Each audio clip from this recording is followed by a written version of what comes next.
I know you love earning travel rewards and cash back, and that's why you're going to love Rakuten. With Rakuten, you can earn cash back on everything you need to book your dream trip, hotels, flights, rental cars, experiences, and more, while still booking through your favorite travel sites. And don't worry, cash back can be earned on top of earning the credit card points and the hotel and airline loyalty points that matter most to you, depending on how you make your booking. Plus, with Rakuten, you can also earn cash back on groceries and other purchases like electronics, pet supplies, and more.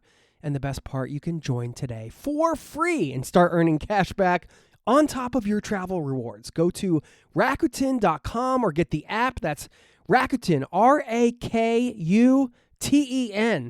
Rakuten, the most rewarding way to shop. You're in this beautiful, varied landscape from kind of rolling farmland to begin with to all along the shores of Loch Lomond. And then you kind of start getting through, you go through the moors and you got mountains up in the distance. And it's just beautiful.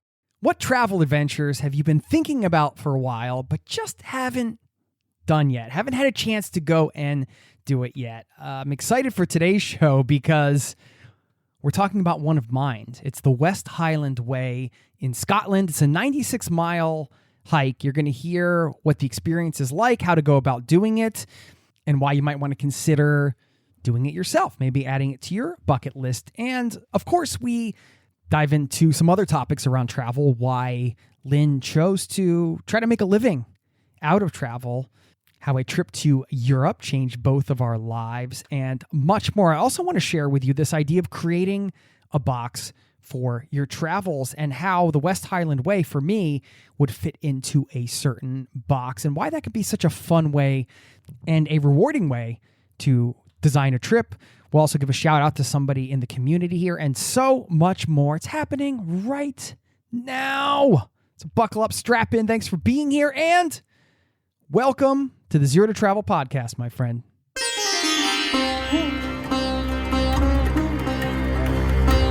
You're listening to the Zero to Travel podcast, where we explore exciting travel-based work, lifestyle, and business opportunities, helping you to achieve your wildest travel dreams. And now your host, world wanderer and travel junkie, Jason Moore.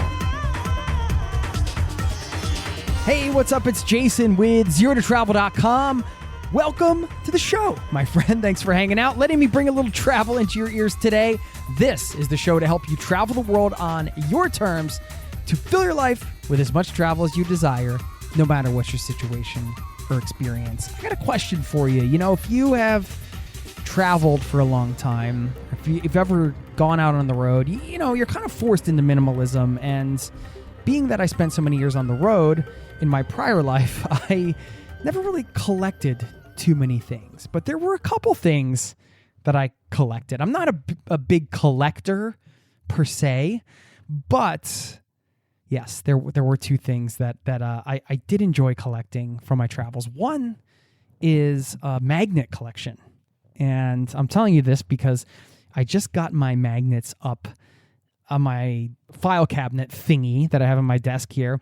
And I wish I started my magnet collection a little earlier because I didn't really do that until, I don't know, recent years. But it's still nice to look down and see magnets, you know, from Nepal and Cambodia and here in Norway where I live, and Sweden and Oregon, some places in the United States, Portugal, all these various places that I've traveled over the last few years. And it's just a nice visual reminder of what is out there beyond my little abode here in Norway, where it's winter and we're hunkered down.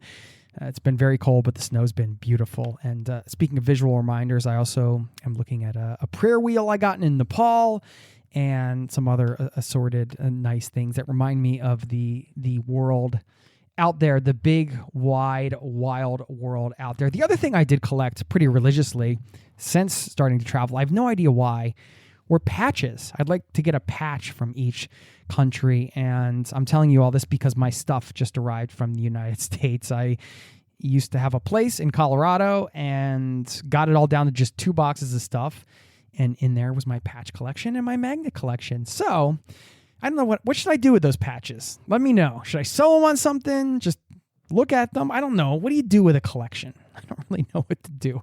No, I'm not a good collector, I guess. Anyway, speaking of things that can kind of get your juices flowing when it comes to travel, or just, make you feel good.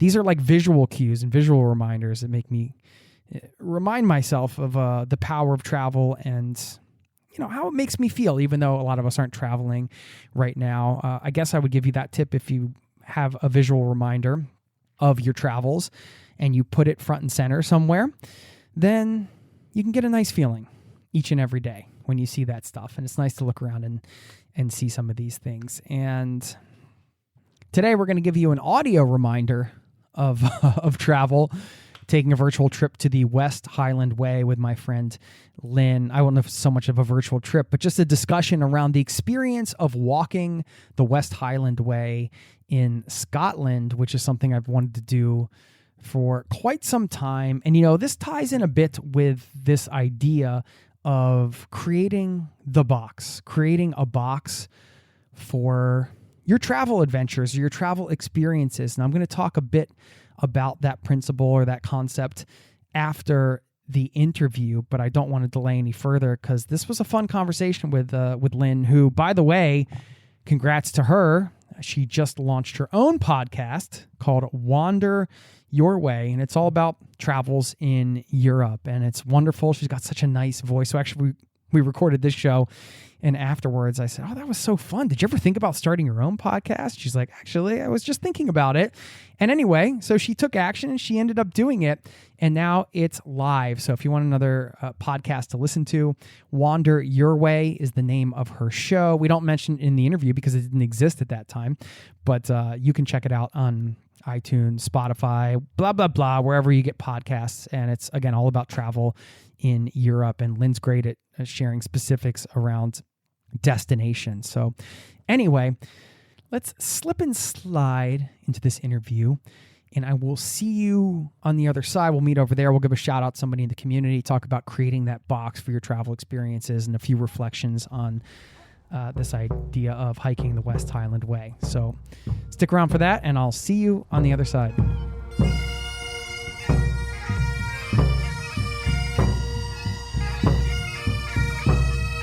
I should mention your blog, by the way, wanderyourway.com. Well, not just a blog. I mean, you do travel. You have travel planning services there. I'm talking to Lynne Nieman, by the way. I haven't given you a formal introduction yet. I get into chit chat and then I get carried away.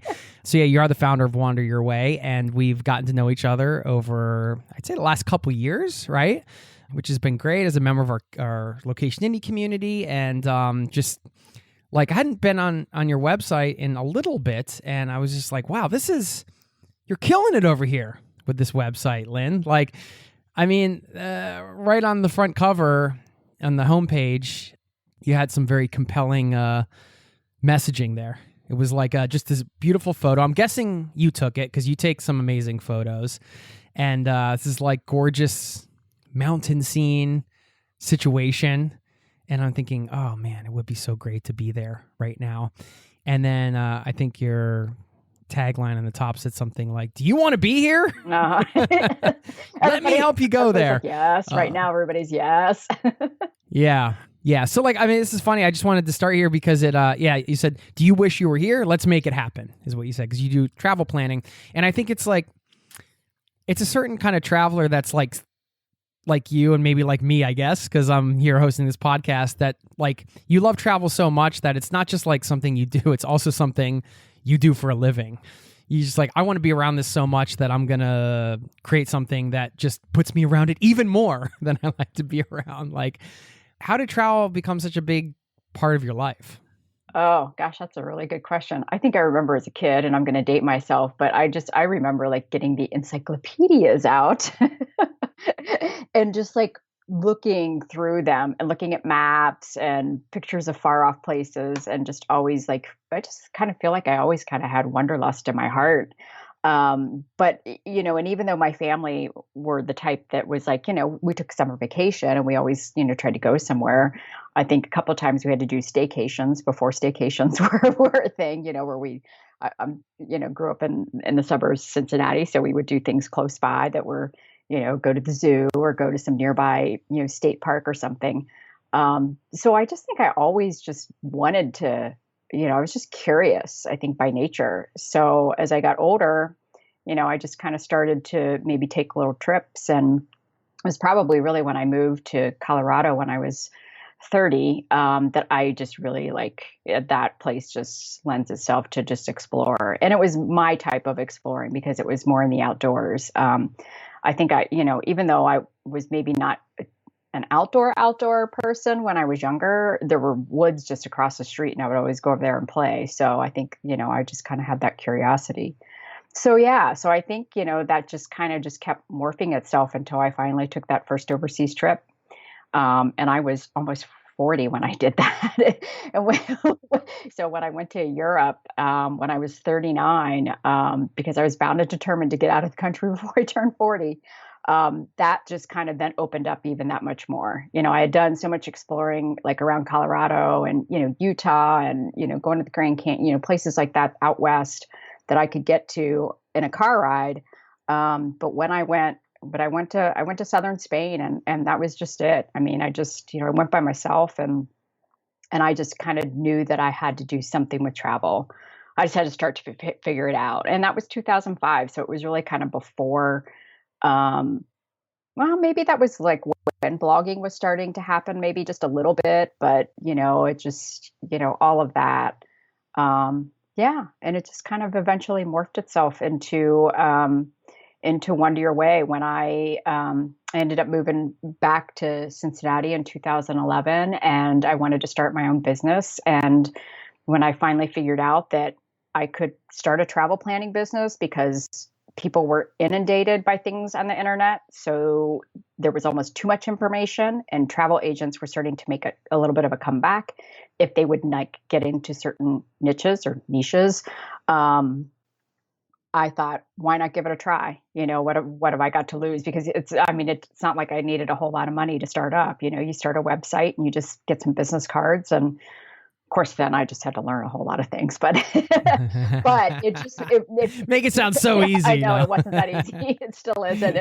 But yeah, it just, I just kind of started to plan other people's trips, and I just found like it was fun. I loved when people came back and said, "Oh my God, I had such a great time." It just gave me a chance to maybe, just travel vicariously as I was planning their trip, and then when they'd come back and tell me about it. So we are going to talk about the West Highland Way today, which is a walking trail in Scotland, something that I haven't done, but I know you know quite a bit about it. So we're going to get some tips on that specific destination.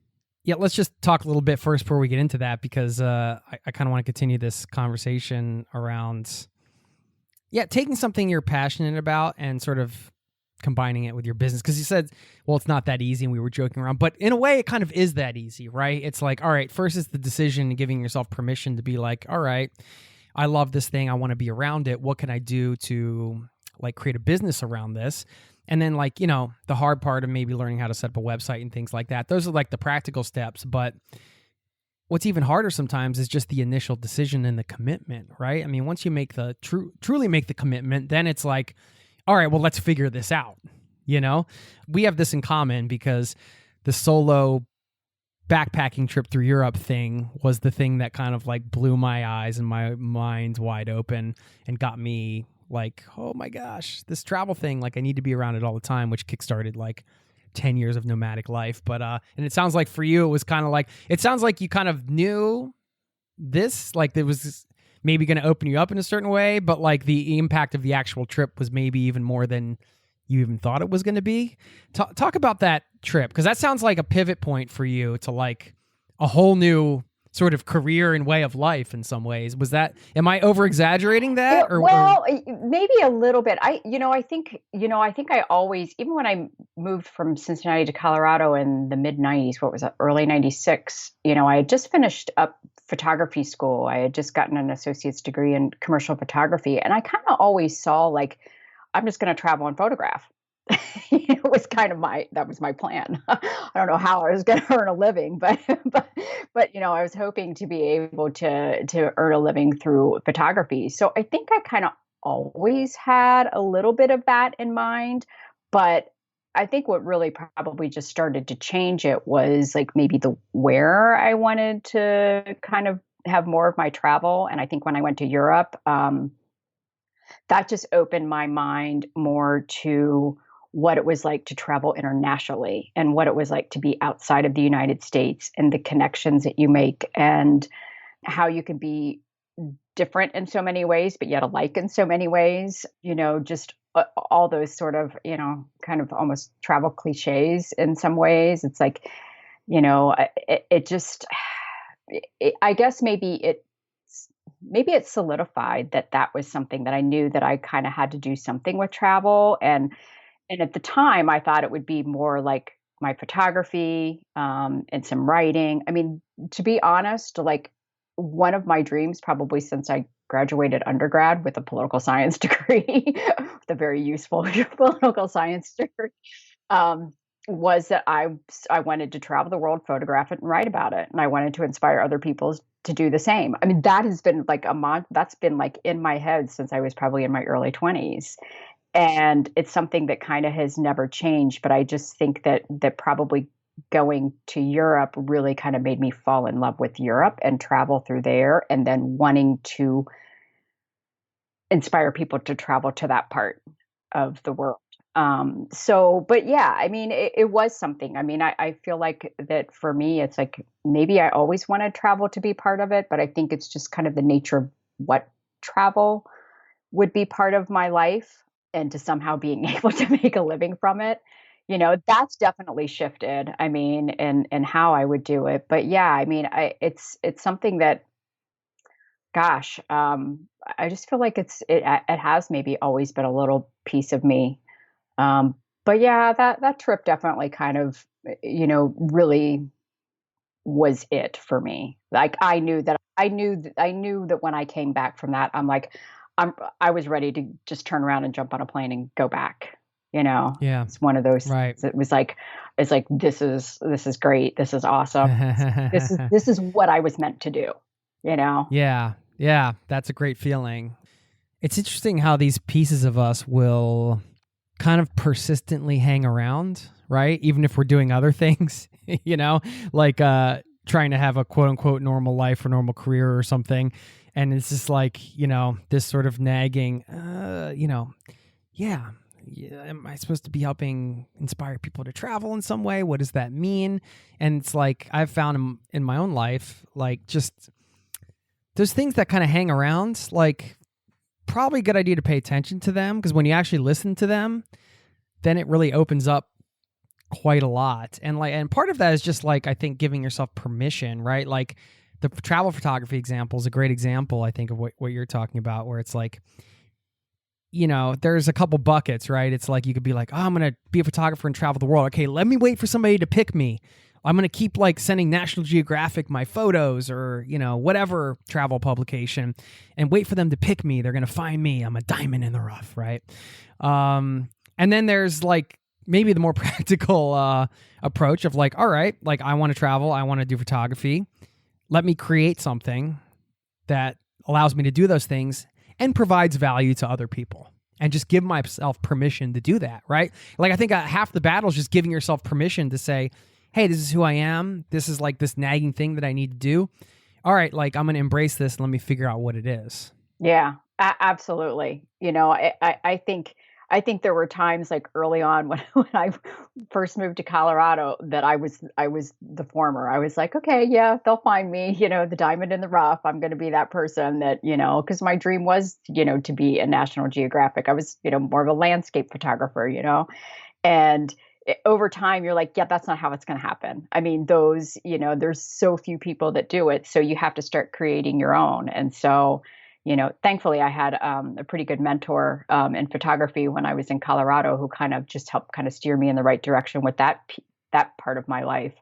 Yeah, I mean, I think anymore, and in this day and age,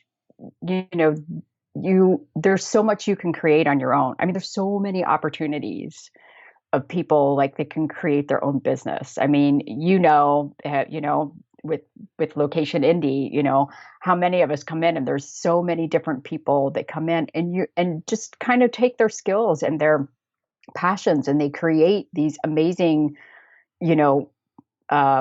businesses for themselves, and there's it's boundless. I mean, it's endless. You just have no idea all the different things that you can kind of create, no matter what your skills or passions or, whatever dictate. So we'll get back to the interview in just a moment.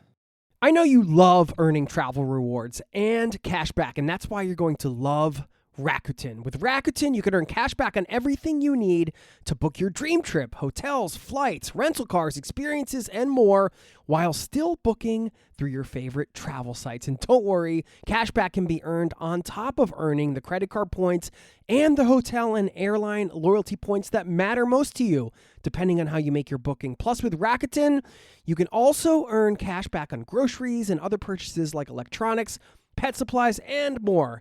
And the best part, you can join today for free and start earning cash back on top of your travel rewards. Go to Rakuten.com or get the app. That's Rakuten, Rakuten. Rakuten, the most rewarding way to shop. Now, back to the show. Yeah, it's super exciting. I mean, yeah, what you said, I think the quote you said was like, that's not how it's going to happen when you were talking about trying to, break in or whatever. But, and like, the funny thing is like actually how it happens is how you're doing it right now. Like that is how it happens nowadays, right? Like somebody creates their own stuff, puts it online, and then you get noticed, right? It's kind of like been reversed in some strange ways. But, what do you love about Europe? I love the mix of history. Full disclosure, I've only been to South America other than, I haven't been to Asia, but I just love how the Europeans are so attached to history. And I'm sure that a lot of the Asian cultures are that way as well. But it just because everything's so old, when they talk about something like World War II, it was like it was yesterday. So they have a great, I think, attachment and appreciation for that and their traditions.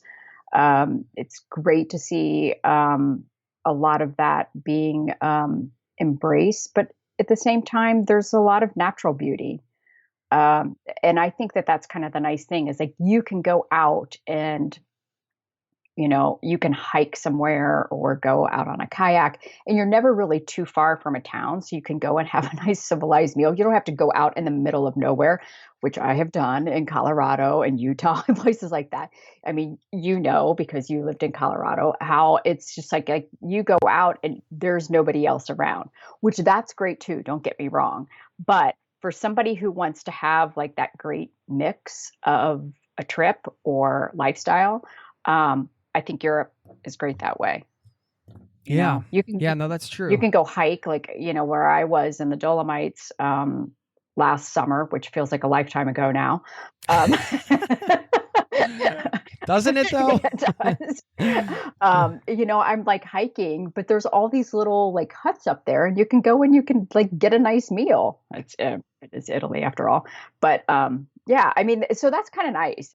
I think what you just said is a good segue to the West Highland Way because, yeah, this is one of the allures, I think, for me as well. This idea of, I mean, we both love the outdoor adventure type stuff, I think. And I don't know about you, but it sounds like I love to get out and like do the whole, I'm backpacking, I'm in the middle of the wilderness, I'm dirty, like I haven't showered overnight thing or multi-night thing or whatever.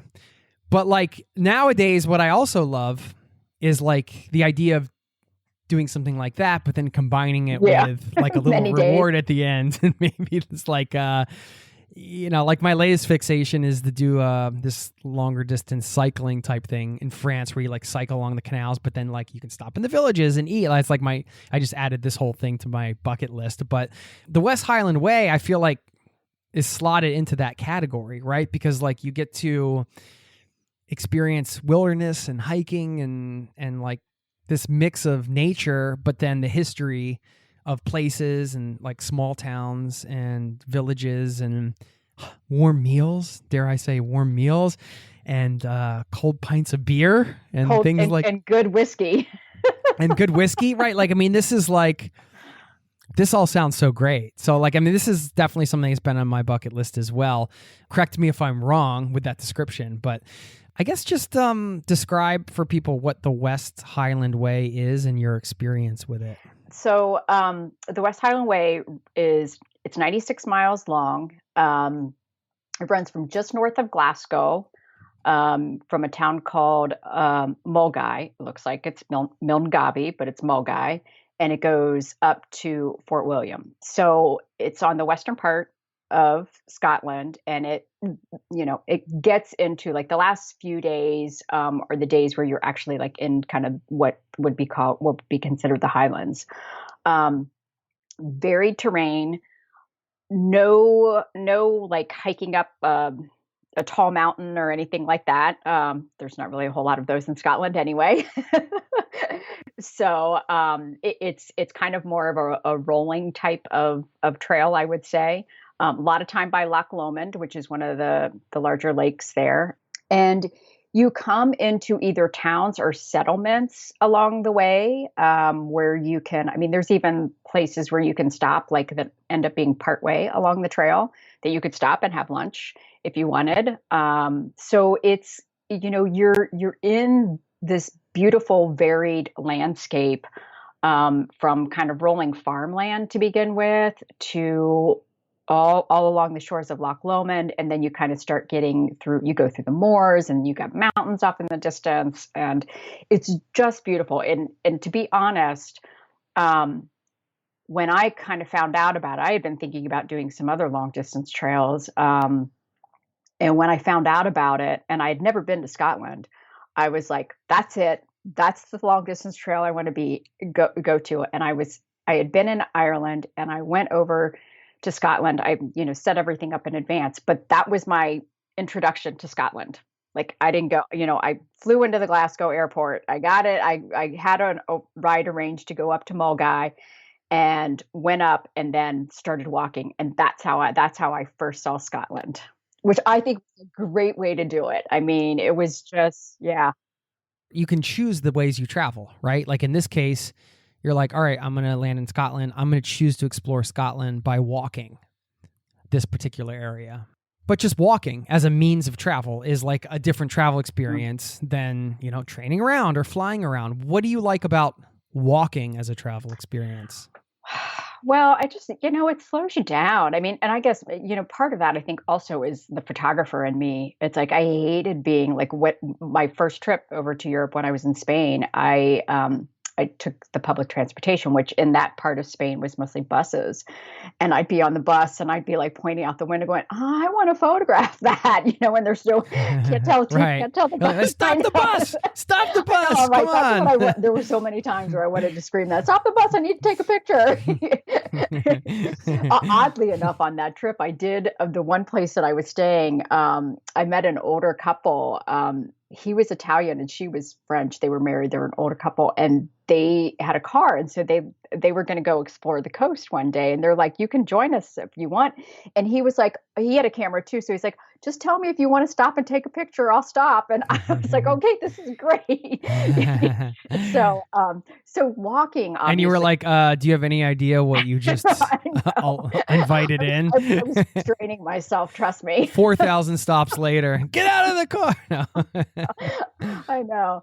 So anyway, I think for me, like walking, that's just it. It's like, and I had to, like, I was worried walking the West Highland Way because it's like, you got so many miles, and it's like, I even though it's like, I walk at a pretty good pace, I'm in decent shape. So it's like, but I was like, so worried. I'm like, Lynne, you cannot stop every like 5 steps and take a picture, because I tend to do that. So I just think it's such a great way to just, like I said, slow down. And the interesting thing is, when I walked it, which was early May, number one, I had perfect weather, which doesn't happen in that part of Scotland very often.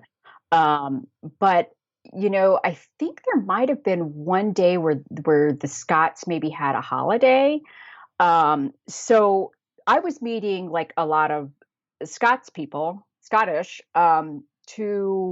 that were just out like on a day hike, because, you can pick up access to different parts of the trail, right?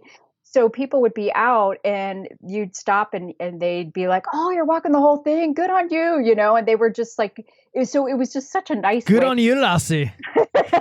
Oh, don't start with your don't start with those those accents, Jason. I won't. I'm sorry. I remember apologize. your Irish accent. I hang my head in shame. So that was like really, really nice to be able to just kind of, stop and you'd meet Scottish people and they were just, so nice. And there were a few that were like walking the whole thing as well that I met. So, and that takes roughly how long? Like, I know you can do it at like various, speeds, of course, but. Well, if you're a young Kiwi and you're running it, you can do it in 3 days. Oh, yeah. So I met some guy, he was running. He's like, "Oh, I'm running it." And I'm like, I looked at him like, "What?" Yeah. Sounds fun, not? 3. It's like running like 3 marathons, right? Day after day. Most people, I think the average is 7. I met people that were doing, obviously I met somebody that was doing it in 3. I remember the first day I met a group of guys who were doing it in 5. The Gazelles, they were 2 Kiwi women. They were doing it in 6. Do people have trail nicknames like that? Yeah, there's a few people. What was yours? I thought, you know what? I just asked my Scottish friend that I met on the trail. I was like, "Did I have a nickname?" He goes, "You were just the American lass." So my accent was correct. Yeah.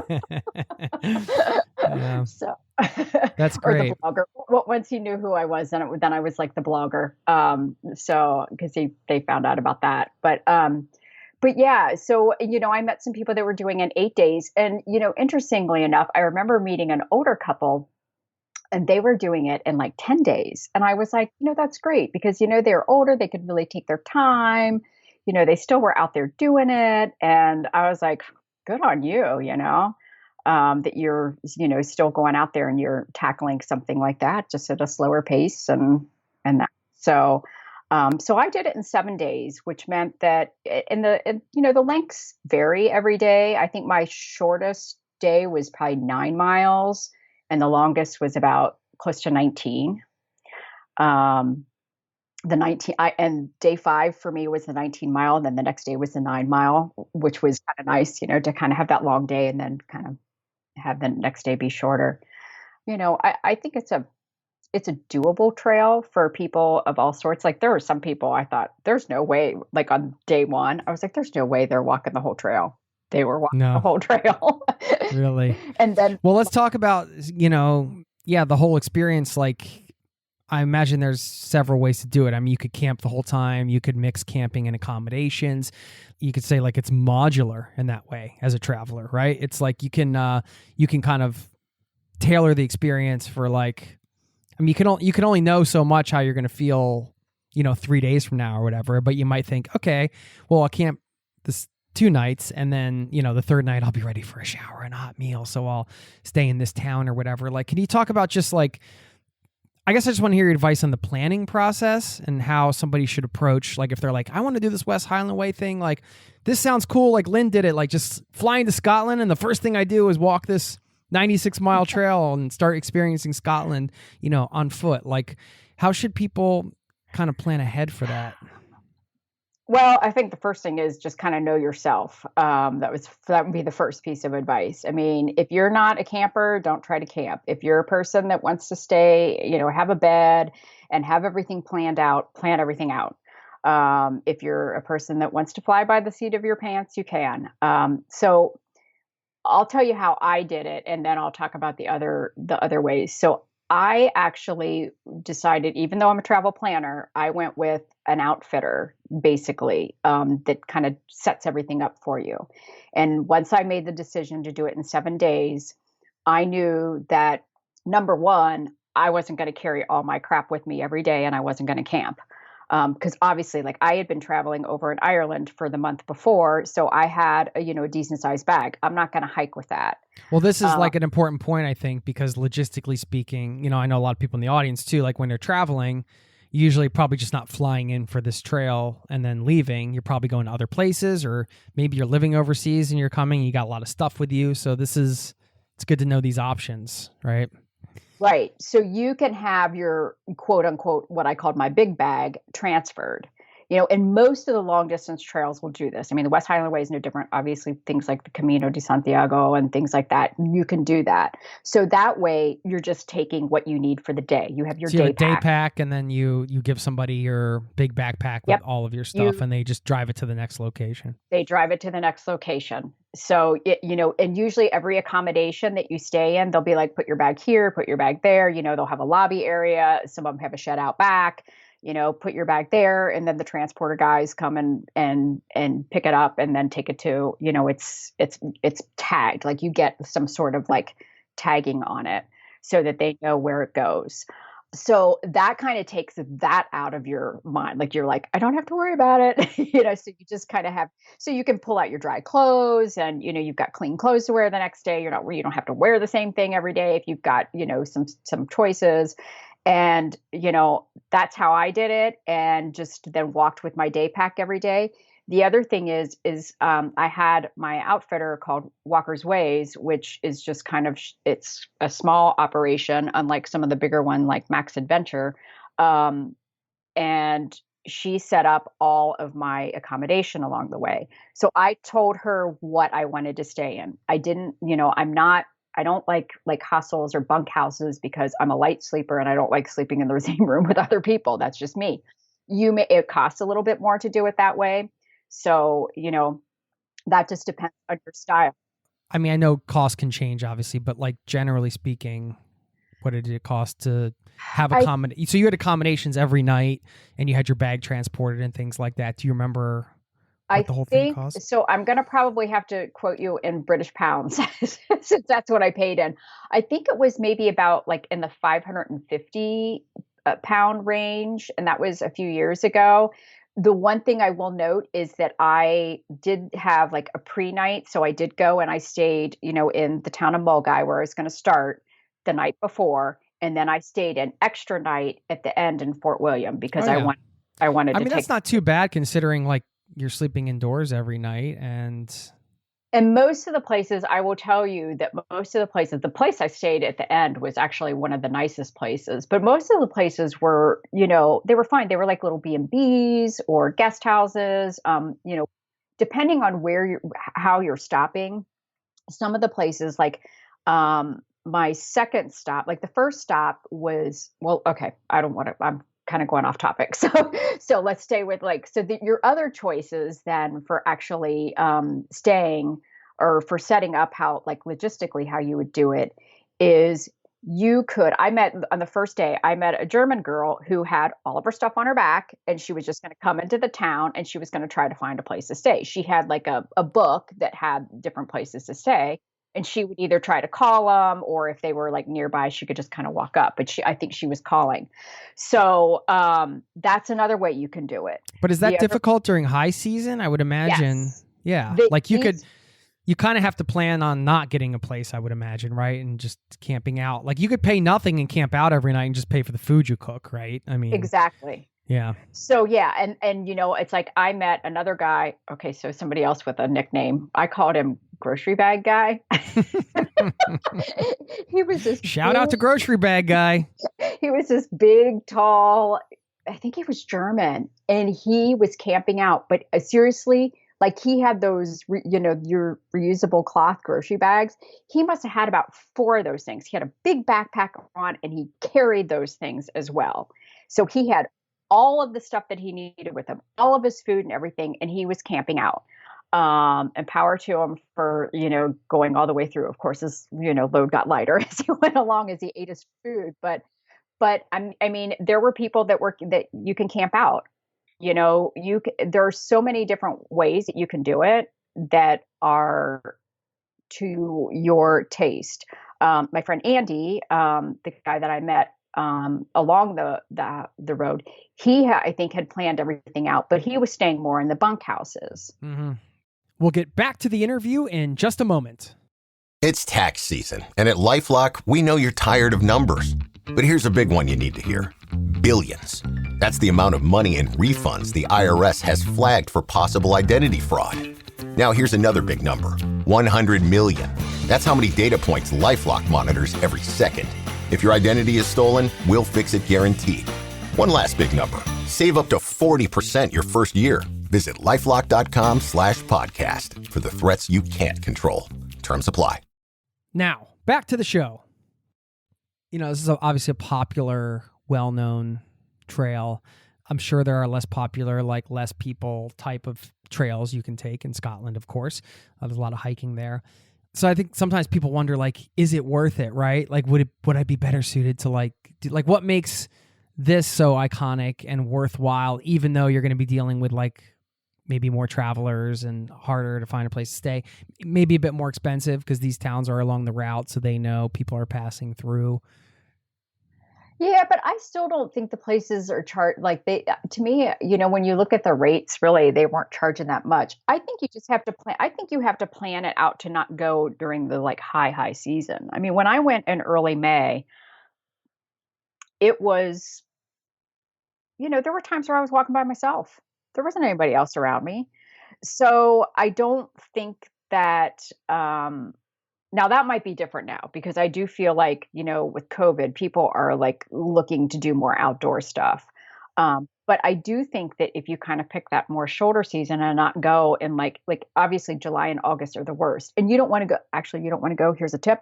You don't want to go then anyway because of the little midgy bugs that are like, they're real small and they're just annoying. I don't know that they bite, but they're just annoying. They can get like, up your pants and all that kind of stuff. So it's like, because they're real little. But if you go in May, it's too early for them. And if you wait till maybe like September, then they've kind of died off. Okay. So you're looking at like the shoulder season, like April, May, September, October. April's probably too early, just because some stuff there may be some places that aren't completely open. Okay. But usually, from what I understand, like the 1st of May is kind of like the beginning of the season. I would say things probably still are open, but I am guessing that, you might just be risking a little bit more. Maybe the weather not being quite as cooperative. Okay. And as far as like finding your way, like I think sometimes that can be intimidating for people. Like, what if I get lost in the wilderness? And is it pretty easy to, for like the sort of the outdoorsy person, like the person that's not orienteering and they've got a map and a compass and they know exactly how to figure out where they are in the middle of nowhere, Bear Grylls style. I mean, is it fairly simple to stay on the trail and not get lost and not die? It's pretty well marked. It really is. And, the thing of it is like the way I did it and having an outfitter too, because I was, obviously being a solo traveler and being, a female traveler, it was nice because I knew that like, if I didn't show up at a place, if something had happened to me, that they would know, like, like the people where I was staying, they'd be like, they could call, the outfitter that I had, that I use and say, hey, Lynne Nieman didn't show up. And, plus I just also had a phone number and you got self-service in a lot of places, but yeah, so you're not really totally in the middle of nowhere. So, it really is pretty well marked. There are a few spots that maybe get a little confusing, but if you can there's a great guidebook, by this guy, Terry Marsh. I think this is I got this as part of my, my package, and it's just called Walking the West Highland Way. So, I'm so ready. I'm so ready to walk it. I mean, yeah.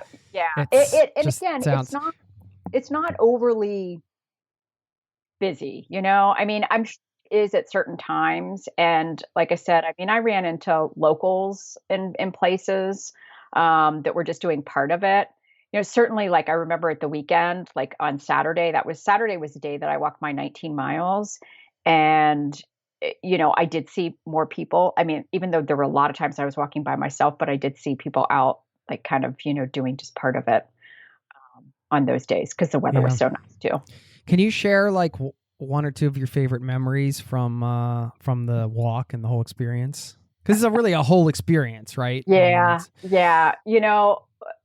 One of the overarching things that I want to kind of say about kind of like walking one of these long distance trails, whether you're by yourself or even with other people, I think it's at once kind of both meditative. You can be on your own and get very reflective. And at the same time, it can be very social. Like you can, meet other travelers. It's pretty easy because you're all kind of in this together. So you're sharing stories about your blisters or, over that section of the trail or whatever. So it's kind of like that nice, you get that nice mix. As far as some of my favorite stories, so the story about when I met my friend Andy on the trail, which was at the end of day, was that 2? No, day 3. Yeah, it was the end of day 3. And I I think I had seen him. He passed me at one point, about halfway through the trail, and I had stopped to photograph, and he just kind of made a comment to me about it. Get any nice photos, and I was like, oh yeah, whatever. And then I came upon him and an Englishman a little bit further up, like close to where I was going to be stopping, and I had to go across the lake. This was kind of at the north end of Loch Lomond, and where I was staying, I had to there's like a little boat that comes over and gets you and then takes you across the lake to this little settlement called Ardlui. And you have to find this like pole, and there was a buoy, and I kept going, well, where's the, I'm like, where is this buoy? I was just kind of still looking around because, I knew it was going to be around somewhere. And he said, you mean boy? He called it a boy. And so we got into an argument. I'm like, it's buoy, it's boy, So just he's from Glasgow, so he's got a very Glaswegian region. Sometimes he was talking to me and I'm like, you need to repeat yourself. I said, I have no idea what you're just saying to me, because that Scottish accent was so thick. And so it was just kind of a joke. And I could tell because he was kind of smirking at me, and I'm like, oh, I think I'm going to like this guy because he's just funny. Yeah. Yeah, it's And great so, that you're describing the mix of, getting solitude if you want it, getting the interaction with other travelers, but also getting to meet locals along the way too. I mean, how was the food? Did you have some pretty epic meals in some of these towns, or not so much? it's decent. I mean, there were some places that probably had some better stuff than others. I definitely always treated myself though to some whiskey. Yeah. You earned that at the end of the day, right? Yeah. I mean, I was really kind of like trying to. Do you like the super campfire, like Lefroy type of Scotch whiskey, or smoky peaty stuff? I think I like Speyside whiskeys a little bit better, which are kind of not so smoky and peaty. But there's a time and a place, I think, for a smoky peaty whiskey. The campfire in the bottle, not your jam. No, it's campfire. It's peat. The earth. That is awesome. No, I appreciate you sharing your experience around walking the West Highland Way. I mean, certainly something, that I've been wanting to do for a while. I know I'm going to do it. Like, I'm here in Norway. I'm not that far away, right? No. Just need to block out the time. And no, I really appreciate it. Before we kind of let you go, I wanted to ask you about travel intuition, using your travel intuition, because that's something you talk about with your travel planning services, and something you talk about on your website, which, by the way, we should let everybody know. Just again, it's wanderyourway.com. So if you want Lynne's help in planning some travel, she can help you out with that. And I mean, you can share what else you do as well. Just wanted to get your thoughts on travel intuition. Yeah, I kind of think that sometimes if we plan out too much stuff, we don't leave ourselves open to just kind of following your nose, if you will, and just kind of, opening up your mind and your heart and your soul to just letting anything happen. So if you come across a situation where, maybe a local is like, hey, you need to go here, or let me show you this, some people immediately put up their guard, I think, and they, they're, oh no, I got to stick to this plan. I have this plan. I got to do this. Well, but what does your gut tell you? What does that intuition tell you? Would that be an opportunity that you think would be something that would, lead to this really great travel moment, as I call them? So, kind of listen to your intuition, listen to your gut as you travel. Don't have to be so packed on a schedule, and, say yes, say yes to those travel moments, those times where some opportunity just presents itself, even if that means you have to kind of throw some other plans out the window, because sometimes, then something really magical happens and you have that experience that you're like, that's going to be one of your like favorite travel memories ever. Yeah. Love it. Think about your hierarchy of values as a traveler, right? It's like if like a local invites you to go stay with them at some town like 3 towns away and you want to go to this site, it's like, well, are you here to meet the locals or are you here to see these sites? Which do you kind of, you want to have that adventure, that experience of like sort of the unknown or maybe a place you didn't plan on going. I mean, I love what you just said. So I'm right on board with you there. I hope we get to hang out in person one of these days. Norway's on my list, so. Yes, I know, because you're coming over to Europe. It'll happen at some point. Or we can go walk the West Highland Way, or there's the Speyside Way that's up at north that goes to all the distillery places. Yeah, that sounds good. I should mention there was a website, westhighlandway.org, that has some information on the trail as well. I just feel lucky that I get to have you in my circle of friends. I feel the same. I really appreciate who you are, what you do.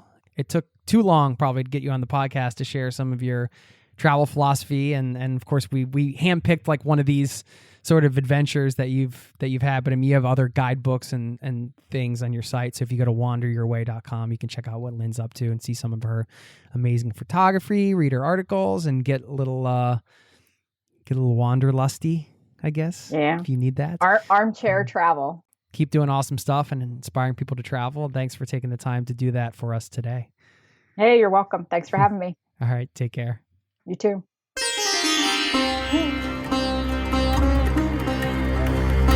There you have it, my friend. Thank you once again to Lynne for stopping by the show. That was fun. Don't forget to check out her podcast, Wander Your Way. It's live now where you can get podcasts. And I very much enjoyed our chat and getting to kind of vicariously travel the West Highland Way. I mean, this is a spectacular little chunk of the world. Sounds to me anyway.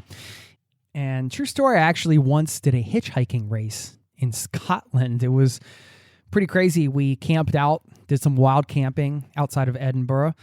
A friend of mine, Gary, organized it, and we all woke up, and we had a crazy party, and then we all woke up the next day and teamed up into teams of 2. We had to hit, I believe it was 8 or 12 checkpoints around Scotland and get our picture taken next to them, and it was all in good fun, and it was making our way around the entire country. So I teamed up with Gary, and half of the teams went clockwise, the other half went counterclockwise.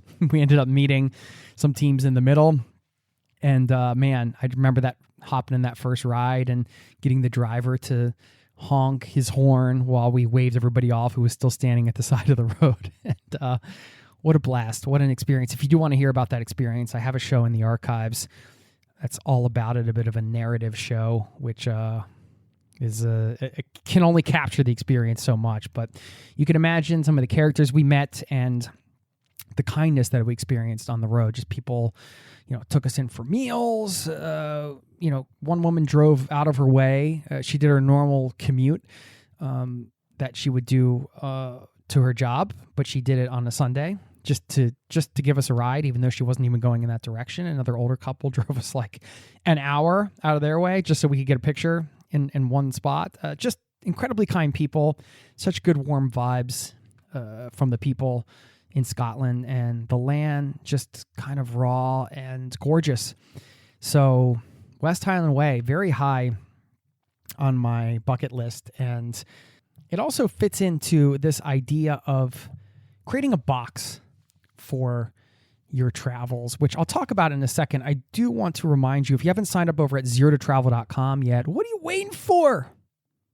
Come on, join us over there. If you like the content here on the podcast, you can keep in touch with the weekly newsletter, and we have other things going on online, like workshops and challenges to help you build a side hustle if that's something you're interested in. So we have all these different ways that you can travel, and Zero to Travel like to think of it as an a la carte menu for whatever works for you, right? It's travel on your terms. That's part of what I talk about on this show. This is a community-powered show. This show's for you, and that's why I try to just mix up the guests here so everybody gets a little bit of everything. Maybe you don't want to start a business to travel, or maybe you do. Maybe you care to work remotely. Maybe you don't. Maybe you want to get a travel job. So that's why you see all of these different topics being covered.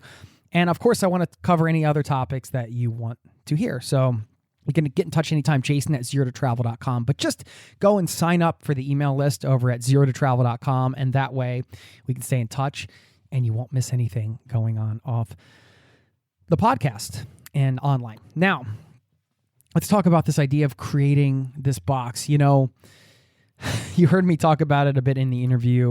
One thing that I discovered recently was these bike trips that you could take on these canals in France. And this box that I'm imagining, if you're talking about creating a box for your adventures, is a bit of this outdoor adventure meets, sort of village, city culture life, right? In a foreign destination. So this idea of getting out, sweating, doing something out in nature, doing something physical, and then just rolling into a town and I won't say getting pampered, but maybe having a nice hot shower, a good meal, something that's I guess a little bit indoors and relaxing. So you get to experience the culture, the life in a small town or a small village, but you have the in-between times where you get to be out in nature and doing something physical with your body, which of course has its own culture, but maybe, depending on the adventure, you might not be seeing as many people. And this is a box that I like to think of it as a little box, right? It's like this idea of, hey, let's go on this adventure, and here's what the box contains. Here are the elements of the box. You've got this physical aspect, and then you've got this sort of in-town, kind of like small town, staying in nice places and enjoying that side of travel aspect, right? So you can kind of earn it. In the in-between stages, you're sweating, maybe you're doing something physical, and then you earn a bit of a reward. You earn your meal at the end of the day, and it's just a nice balance, I feel. And that's an example of creating a bit of a box, right? So I like this idea of it's, with the West Highland Way, when you think about a 96-mile trail, like that is the box, right? There's the trail, there are the miles, and the experience contains those elements I just discussed in the physical challenge, the mental challenge, but also earning your Scotch whiskey at the end of the day, sweating, getting dirty, and then maybe getting clean and sitting in a nice pub and hanging out with some Scottish people. That's a nice little box. I like that. And you can create these boxes for yourself when you pick these adventures. One of the adventures that was on my bucket list for a long time was going to Nepal. And then there was an uprising. There was like a communist rebellion. And anyway, this was years ago. And for many years, I couldn't go. And then I did end up eventually going. And the box was the trek, right? The trek itself. So sometimes these adventures where it's like a set number of miles or a set number of kilometers, and you can make up your own, right? That's why I wanted to bring up this concept. It doesn't have to be a well-known thing. You can say, well, I'm going to ride my bike from whatever, Florida to Alabama, just making that up. There's my box. And within that box, what's the experience going to look like? How am I going to craft it? Now, of course, you don't know what's going to happen, but you can set yourself up for a bit of an idea of what the whole experience will be like. And it doesn't mean you have to travel like that the whole time, but you're creating a little box for these adventures. So anyway, I like this idea of just creating this little box. And these are my favorite boxes right now, that when I'm fantasizing about travel again, I'm thinking about this idea of the physical, and then getting the cultural elements of small town life and things like that. And that's why the canal biking thing in France appeals to me, and the West Highland Way, and some of these other hiking trails in Europe where you can, hike through the Alps and then you end up in small towns and things like that. It's just cool. What's your box? What's an idea that you have, or what's a box that you might want to create or live in for a little mini travel experience? Let me know.